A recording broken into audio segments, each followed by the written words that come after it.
कल हम पढ़ रहे थे तुलसीदास द्वारा रचित आधार ग्रंथ रामचरितमानस के लंका कांड का प्रकरण, जिसके अंतर्गत महारानी मंदोदरी जो है वो अपने अभिमानी घमंडी पति रावण को जो है सदुपदेश देती है।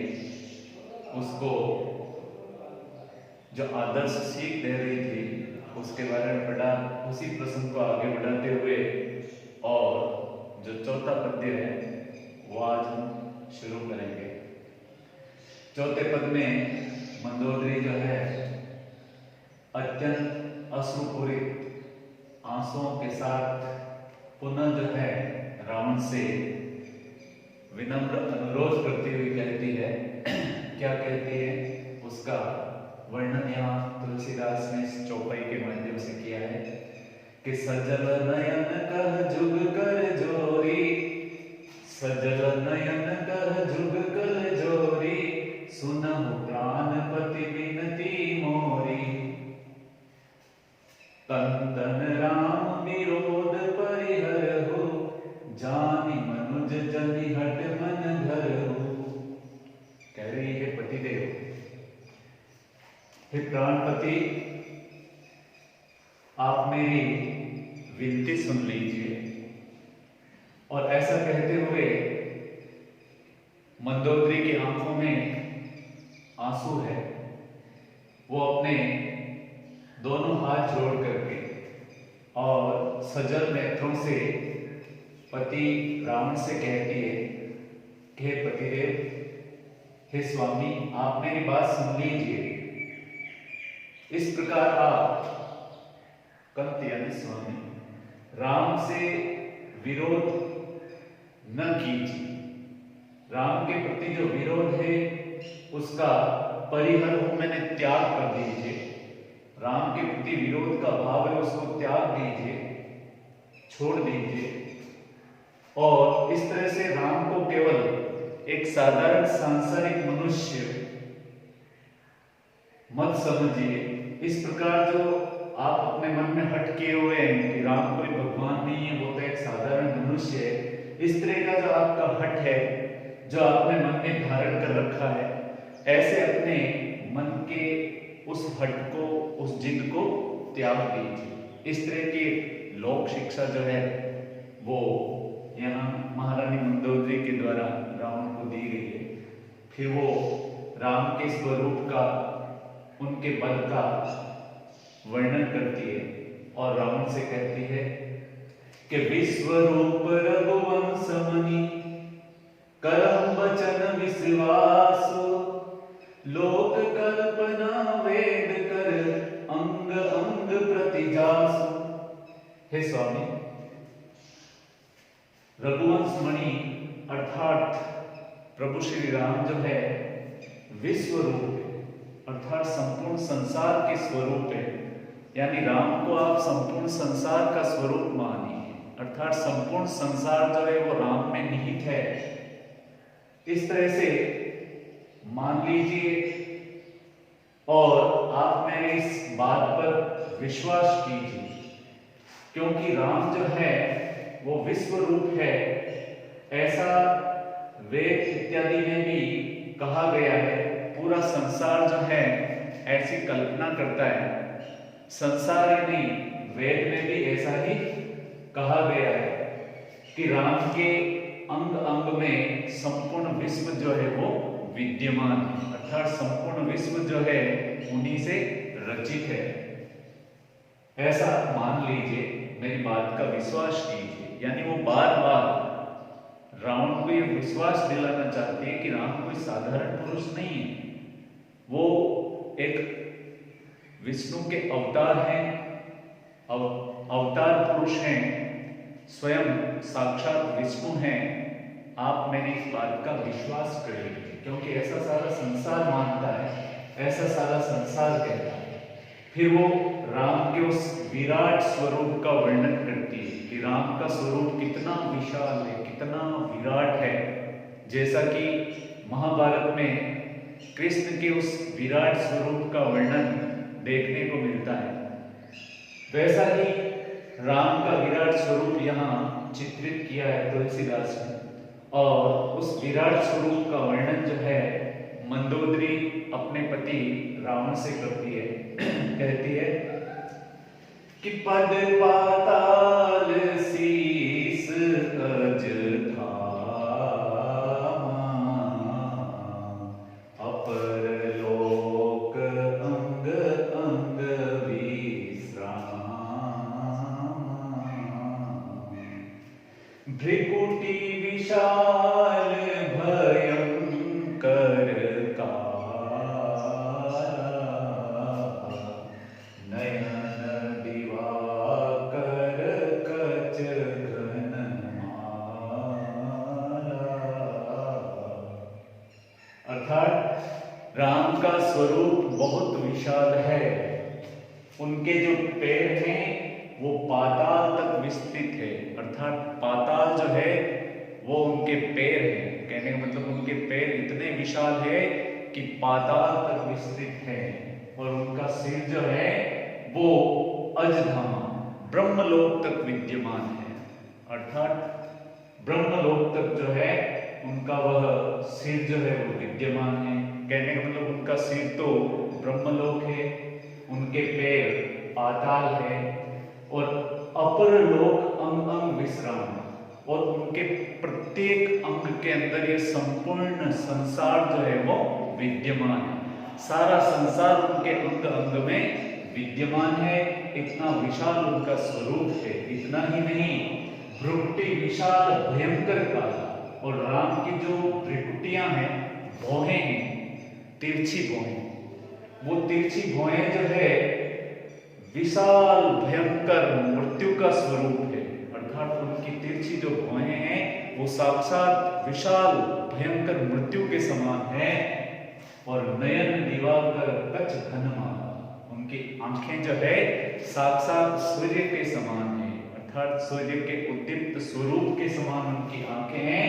और कच घनमाला, कच का मतलब बाल, राम के जो घने काले बाल हैं वो घनमाला बादलों के रूप में है, अर्थात घने बादल हैं। घने बादल जो हैं वो उनके घने काले बाल हैं। इस तरह से राम का स्वरूप बहुत विशाल है। आपको एक सामान्य सांसारिक पुरुष दिखाई दे रहे हैं, लेकिन मंदोदरी कह रही है कि मुझे वो सामान्य पुरुष नहीं लगते हैं, वो तो बहुत ही विराट स्वरूप वाले ईश्वर हैं। ऐसा उनका विराट स्वरूप है। फिर कहती है कि जासु ज्ञान अश्विनी कुमारा, निशि अरु दिवस निमेष अपारा, श्रवण दिशादस वेद बखानी, मारुत श्वास निगम निज पानी। उनके अंग अंग का विस्तृत वर्णन करते हुए, और यहाँ पर मंदोदरी जो है रावण से कह रही है कि उनके जो घ्राण है, घ्राण का मतलब नासिका, वो अश्विनी कुमार, अर्थात नाक जो है उनका वो अश्विनी कुमार है, अश्विनी कुमार के समान है। और इतना ही नहीं, उनके जो निमेष, निमेष का मतलब पलकें, उनकी पलकें जो है वो रात और दिन के समान है। अर्थात जब वो पलक खोलते हैं तो दिन का प्रतीत होता है, और जब वो पलकें बंद करते हैं तो रात प्रतीत होती है। कहने का मतलब रात की पलकों के प्रचलन से ही, उनके पलकों के गतिशीलता से ही रात और दिन बनते हैं। इस तरह से उनकी जो पलकें हैं वो रात और दिवस के समान हैं। इतना ही नहीं, उनके जो कान हैं वो 10 दिशाएं हैं। राम के जो कान हैं वो 10 दिशाएं हैं, ऐसा वेद में वर्णन किया गया है। वेद में भी ऐसा वर्णित है, वेदों में भी इसका बखान किया गया है कि राम के कान कोई साधारण कान नहीं है, वो 200 दिशाओं के समान है और मारुत श्वास निगम निजबानी। इतना ही नहीं, ये जो पवन है वो पवन जो है उनकी सांस है, अर्थात उनकी सांस से ही यह संपूर्ण ब्रह्मांड में पवन जो है संचरित हो रही है और उनकी वाणी जो है निगम के समान है। फिर कहते हैं कि अधर लोभ जम दसन कराला, माया हास बाहु दिगपाला, आनन अनल अंबुपति जीवा, उत्पत्ति पालन प्रलय समीहा। हे पतिदेव, राम कोई साधारण पुरुष नहीं है। उनके जो अधर हैं अर्थात होठ, वो साक्षात लोभ के समान हैं। और इतना ही नहीं, उनके जो भयंकर दांत हैं, दसन का मतलब होता है दांत, उनके जो विशाल भयंकर दांत जो हैं वो साक्षात यमराज के समान हैं, जो इस सृष्टि का विनाश करते हैं। साथ ही उनकी जो हंसी है वो साक्षात माया के समान है, सांसारिक माया के समान उसकी हंसी है। और उनकी जो विशाल भुजाएं हैं, आजानुबाहु, घुटनों तक लंबी भुजाएं, वो स्वयं दिक्पाल है। दिक्पाल का मतलब दिशाओं के रक्षक, दिशाओं की रक्षा करने वाले। उनकी भुजाएं भी कोई सामान्य नहीं है, साक्षात दिक्पाल के रूप में है। उनकी भुजाएं दिक्पाल है जो 10 दिशाओं से रक्षा करती है। और उनका जो मुख है वो अनल है, अनल का मतलब आग के समान है, आनंद का मतलब मुख। और जीव जो है वो अंबुपति है, अर्थात महासागर के समान है, जल निधि है।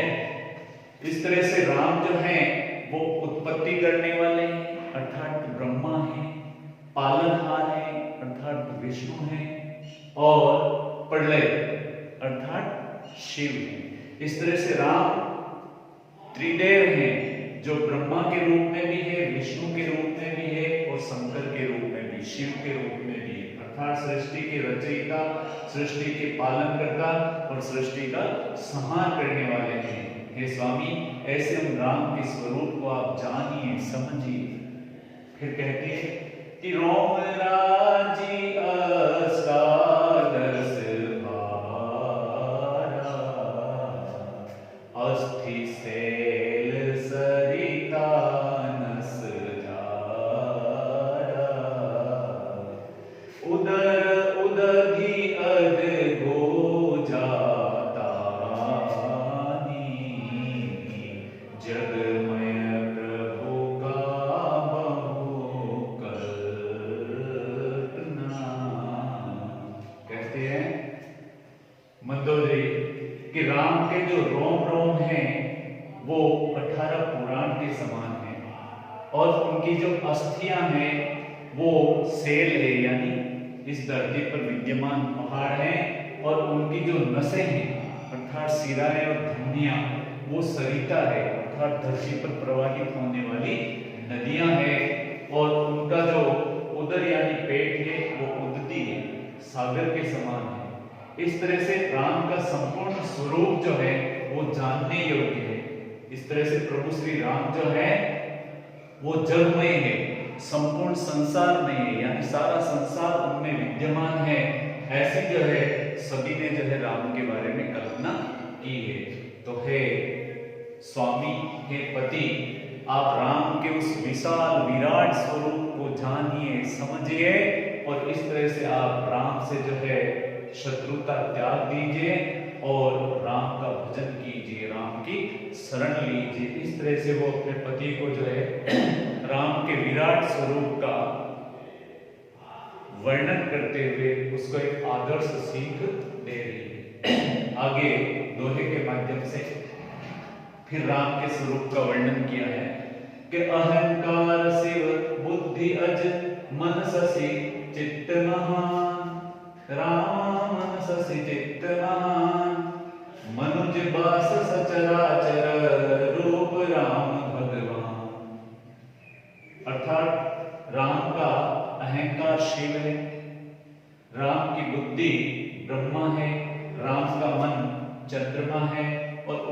चित्त है आत्मा, वो महान अर्थात विष्णु के समान है। राम कोई साधारण नहीं है।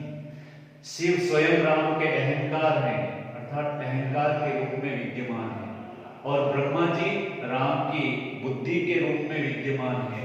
उनका मन चंद्रमा के स्वरूप में है, और इस तरह से उनकी आत्मा जो है साक्षात विष्णु है। इस तरह से समस्त मनुष्यों में चर और अचर अर्थात सजीव और निर्जीव में सब में जो है प्रभु श्री राम का रूप जो है वो विद्यमान है। इस तरह से आप राम के उस विराट स्वरूप को जाने पहचाने। फिर कहती है कि असविचार सुन प्राणपति, हे पतिदेव ऐसा विचार करके, मेरी बात को सुनकर मन में ऐसा विचार करके, प्रभु सन बैर बिहाई, श्री राम के प्रति जो आपका वैर है, आपकी दुश्मनी है, बिहाई उसको त्याग दीजिए। हे पतिदेव मेरी बात सुन लीजिए, राम के बारे में ऐसा विचारिए, कैसा ऊपर जो उनका स्वरूप बताया है वैसा विचारिए, और राम के प्रति जो दुश्मनी है उसको त्याग दीजिए, और प्रीति करहु रघुवीर पद, और तब जो है राम के चरणों में अपनी प्रीति लगाइए, अर्थात राम जी के चरणों से प्रेम कीजिए। मन अहि बात न जाए, इस तरह से मम अहि बात न जाए, इस तरह से द्रौपदी कहती है कि मैंने जो बात बताई है मेरी इस बात को आप ध्यान पूर्वक सुने, अपनी आत्मा में उतारें और राम के चरणों में अपनी प्रीति लगाएं। इस प्रकार से मंदोदरी जो है तरह तरह से राम के स्वरूप का विराट वर्णन करते हुए अपने पति रावण को जो है समझाने का प्रयास करती है। वो सोचती है कि शायद अंत समय में भी रावण की बुद्धि जो है वो सही हो जाए, और इस तरह से रावण राम के प्रति अपनी दुश्मनी को त्याग करके और राम के चरणों में राम की शरण में आ जाए तो सबका कल्याण हो जाए। इस तरह से वो रावण को समझाती है। फिर आगे का जो पद है उसमें रावण के मनोदशा का वर्णन किया है तुलसीदास ने दोहे के माध्यम से, क्योंकि लंका कांड में युद्ध चरमोत्कृष्ट अंतिम चरम पर है, और इस तरह से रावण जो है एक के बाद एक अपने कुल, अपने परिवार, अपने राक्षसों को जो है वो खोता जाता है और अंत में अत्यंत दुखी हो जाता है। उसी का यह वर्णन है कि साँझ जानी दस कंदर, भवन गयो बिलखाई, रामा भवन गयो बिलखाई, मंदोदरी राम नहीं बहुरी कहा समझाई। जब सांझ हो गई, संध्या होने पर 10 कंदर अर्थात रावण जो है बिलखाई यानी अत्यंत दुखी होकर के, दुखी मन से जो है भवन गयो अपने राजमहल में जाता है। जब सांझ हो जाती है, संध्या होने पर युद्ध विराम होता है, तो रावण जो है अत्यंत खिन्न मन से, दुखी मन से जो है अपने राजभवन को जाता है। तब मंदोदरी पुनः जो है रावण को जो है बहुत प्रकार से जो है समझाने का प्रयास करती है। फिर से मंदोदरी उसके सामने वो की वो सारी बातें बताती है, राम के उस स्वरूप का वर्णन करती है, राम की विशालता का, राम के उदारता का वर्णन करते हुए, और अनेक प्रकार से जो है रावण को समझाने का प्रयास करती है। क्या कहती है कि कंत समझी मन तजहु कुमति, सोहन समर तुमहि रघुपति। हे पतिदेव मेरी बात को मन में समझ लीजिए और कुमति का त्याग कर दीजिए। आप मेरी बात को समझे, मन में उतारें, और इस तरह से आपकी जो कुमति है, कुबुद्धि है, आप उस कुमति को त्याग दीजिए। इस तरह से राम से युद्ध करना आपको शोभा नहीं देता है। हे पतिदेव आप कुमति का त्याग कर दीजिए और मन में समझने का प्रयास करें। इस तरह से राम से लड़ाई करना, राम से युद्ध करना आपको शोभा नहीं देता है। फिर वो कहती है कि रामानुज लघु रेख खिंचाई, सो नहीं लागे असी मन साई। वो एक पुराना प्रकरण याद दिला रही है कि जब आप सीता मैया का हरण करने गए थे तो उस समय सीता माता की रक्षा के लिए लक्ष्मण ने जो है कुटिया के बाहर एक लक्ष्मण रेखा खींची थी और आप उस लक्ष्मण रेखा को भी पार नहीं कर पाए थे। कहने का मतलब आप डर गए थे, आप इतने कायर हैं कि उस रेखा को पार करने की भी आपने हिम्मत नहीं थी। तो फिर आपने कैसा पुरुषार्थ है, कैसा पराक्रम है, फिर आप कैसे योद्धा है, कैसे वीर है, किस बल पर आप राम से युद्ध कर रहे हैं। कहने का मतलब आपसे एक लक्ष्मण रेखा तो पार ही नहीं हुई और फिर आप किस तरह से अपने आप को पराक्रमी समझकर राम से लड़ने का दुस्साहस कर रहे हैं। प्रिय तुम ताई जीतब संग्राम, जाके दूत के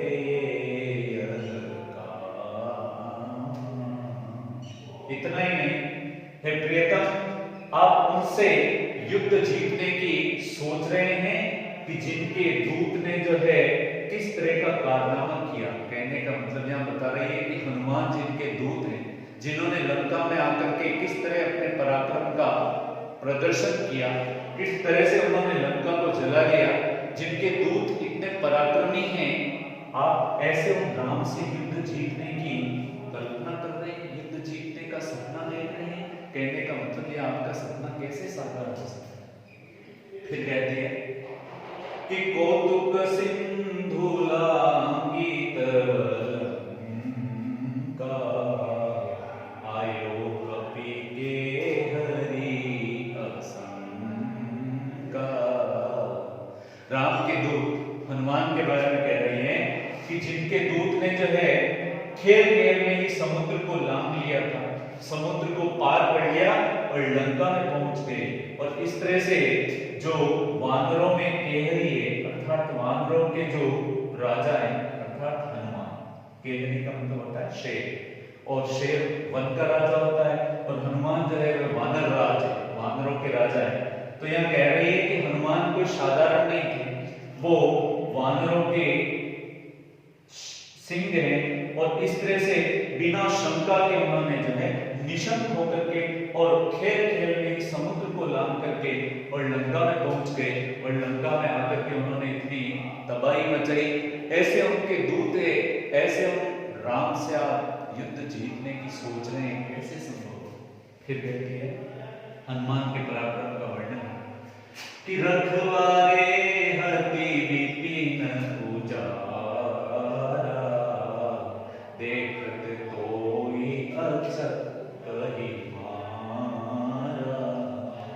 इतना ही नहीं, हनुमान ने जो है संपूर्ण रखवालों को मार दिया और अशोक वाटिका को पूरी को उजाड़ दिया और आपके देखते देखते ही आपके पुत्र अक्षत कुमार को जो है उन्होंने मार दिया। कहने का मतलब है अक्षत कुमार को आपने अशोक वाटिका की रक्षा के लिए जिम्मेदारी दे रखी थी, तो हनुमान ने जो है आपके सामने ही आपके पुत्र को मार दिया, फिर भी आप उनका कुछ नहीं बिगाड़ सके। और फिर आप हो कि राम से युद्ध करके राम से दुश्मनी रखते हुए उनसे जीतने का सपना देख रहे हो, तो आपका सपना कैसे साकार होगा। फिर कहते कि जारी सकल पुर किन्हि सीछारा, कहाँ रहा बल गर्व तुम्हारा। हे स्वामी, उन हनुमान ने जो है पल भर में ही आपकी इस लंका नगरी को जला करके राख कर दिया था, आपके सामने आपके देखते देखते।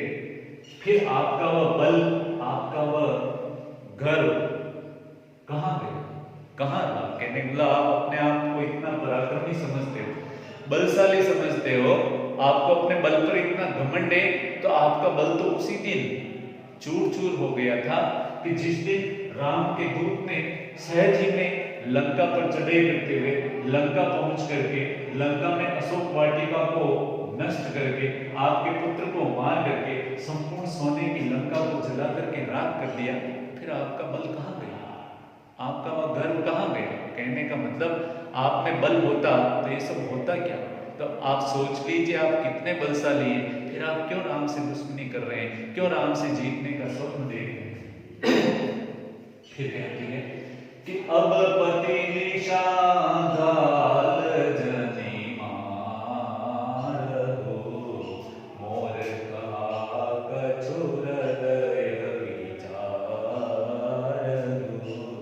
हे पतिदेव, इसलिए आप अव्यर्थ नहीं अपने गाल न बजाएं। गाल बजाना मुहावरा है, अर्थात अपनी झूठी प्रशंसा न करें, झूठी बढ़ाई न करें।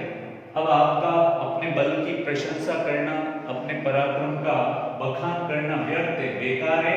इसलिए झूठी प्रशंसा करना छोड़िए, झूठा घमंड त्याग दीजिए और मेरा कहना मान लीजिए, मेरी बात को हृदय में धारण कर लीजिए। एक बार अपने हृदय में मेरी बात को धारण करें, उस पर विचार करें और इस तरह से व्यर्थ में घमंड, व्यर्थ में अपने पराक्रम का प्रदर्शन करना छोड़ दीजिए। पति रघुपति त्रिपति जनुमान हो, अगर जगन्नाथ अतुल बल जान हो। हे पतिदेव, आप राम को जो है एक साधारण राजा या साधारण मनुष्य ही मत मानिए। राम कोई साधारण मनुष्य नहीं है, राम कोई एक साधारण राजा ही नहीं है। संपूर्ण संसार जानता है कि राम जो है अतुलित बलशाली हैं और वो स्वयं संसार के नाथ है, संसार के स्वामी हैं, ऐसा आप मन में जाने। कहने मतलब आप राम को एक साधारण पुरुष समझने की गलती कर रहे हैं, उनको एक अयोध्या का मात्र साधारण राजा समझ रहे हैं, यह आपकी गलती है। क्योंकि सारा संसार जानता है कि राम जो है संसार के स्वामी हैं, अतुलित बलशाली हैं। इस बात को आप जाने और मेरी बात पर विचार करें। फिर वो रावण को बताती है कि आपको बहुत बार बहुत लोगों ने समझाने का प्रयास भी किया, लेकिन आपने उनकी बातों पर ध्यान नहीं दिया और इस तरह से आपने जो है उनकी बात नहीं मानी। उसी का एक परिणाम है कि आपके सामने संपूर्ण लंका जो है वो नष्ट हो गई। जब रावण से मंदोदरी कहती है कि बाण प्रताप जान मारीच जो है रावण के मामा थे, तो यहाँ उसी प्रसंग को याद दिला रही है कि बाण प्रताप जान मारीचा, तासो कहा नहीं माने जा। हे स्वामी, मारीच जो है उन्होंने राम को छलने का प्रयास किया, क्योंकि वो सोने का मृग बना था। और जब राम ने उसको बाण मारा तो राम के प्रताप को, राम के पराक्रम को जान गया था कि राम कोई साधारण पुरुष नहीं है, स्वयं भगवान है। और उसने आपको बताया भी था, आगाह भी किया था, लेकिन फिर भी आपने मारीच की भी उस बात को नहीं माना। जनक सभा अगणित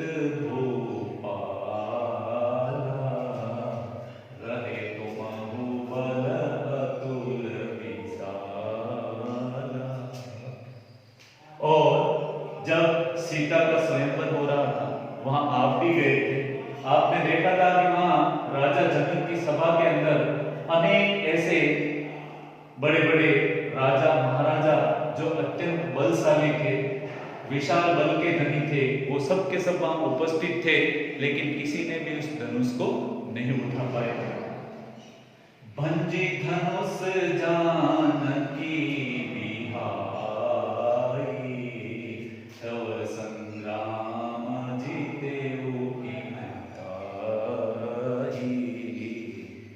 और जब इतने बलशाली राजाओं के होते हुए भी राम ने जो है सहज ही में उस धनुष को उठाया, उस धनुष को भंग किया, धनुष को तोड़ा और सीता से विवाह किया, तब उस समय आप उनसे संग्राम क्यों नहीं जीत सके? कहने का मतलब आप इतने बलशाली थे तो उसी समय आपको राम से युद्ध करके उनको जीत लेना था, उस समय तो आप उनको नहीं जीत पाए। सुरपति सुत जानहि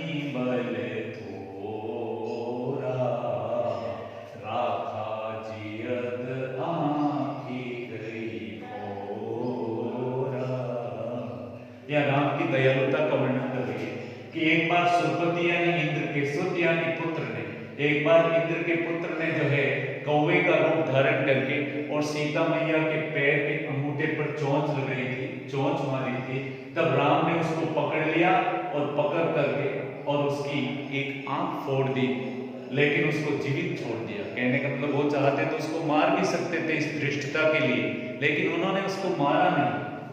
शत्रु होते हुए भी केवल उसकी आंख फोड़कर उसको छोड़ दिया। कहने का मतलब राम बड़े दयालु, वो शरण में आए हुए को क्षमा कर देते हैं। सुपने खा के गति तुम देखी, और इतना ही नहीं, तुम्हारी बहन जो थी शूर्पणखा, उसकी गति तो तुमने देखी है कि किस तरह से उसने हट की थी और किस तरह से जो है लक्ष्मण ने उसका नाक काट दिया था, किस तरह से उसको अपमानित किया था। तो तुम्हारी बहन की गति तो तुमने देखी थी। तो सुपन खा के गति तुम देखी, तदपि हृदय नहीं लाज दिसेखी। अपनी बहन की उस दुर्गति को देखकर भी हे स्वामी, आपके हृदय में थोड़ी बहुत भी लाज नहीं है। कहने का मतलब है आपको उसी समय सोच लेना था, उसी समय जान लेना था। उस समय अपनी बहन की दुर्गति देखकर भी आपको हृदय में लाज नहीं है, तब भी आपने नहीं सोचा कि भाई राम कोई साधारण पुरुष नहीं है। अगर वो साधारण पुरुष होते तो इस तरह से उसकी धृष्टता को, इस तरह से जो है शूर्पणखा का ये हाल नहीं करते। फिर कहते हैं कि बदि विराध कर दोष नहीं, लीला हत्यो कबंद, बाली एक सर मारियो, ते जानम दस कंत। हे राम, जिन्होंने खर, दूषण और विराट इत्यादि जो महान शक्तिशाली राक्षस थे, उन सभी का वध किया, और जिन्होंने अपनी लीला के द्वारा कबंद नामक राक्षस को भी मार डाला, जिन्होंने एक ही बाण में बाली का वध कर दिया, उस बाली का जिसने आपको अपने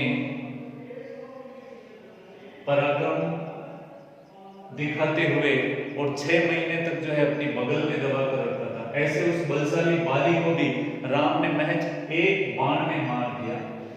ऐसे उन राम को जो है जानिए, उनको पहचानिए। कहने का मतलब राम की शक्ति की पहचान आप इसी बात से करें। खर, दूषण, विराट, कबंद और बाली जैसे बलशालियों को भी जिन्होंने जो है अपने बाण से, अपनी ताकत से मार दिया, ऐसे उन राम की ताकत का अनुमान आप लगा सकते हैं, उनके स्वरूप को आप जान सकते हैं। फिर भी आपकी समझ में क्यों नहीं आ रहा है कि राम एक साधारण पुरुष नहीं है। इस तरह से मंदाकिनी जो है विभिन्न उदाहरण देकर के, विभिन्न प्रसंगों के माध्यम से जो है रावण को समझाने का प्रयास करती है कि शायद रावण को सद्बुद्धि आ जाए, और इस तरह से वो राम के प्रति जो दुर्भावना है, राम के प्रति जो क्रोध है, राम के प्रति जो वेर भाव है, उसको त्याग कर राम की शरण में चला जाए। इस तरह से वो उसको समझाने का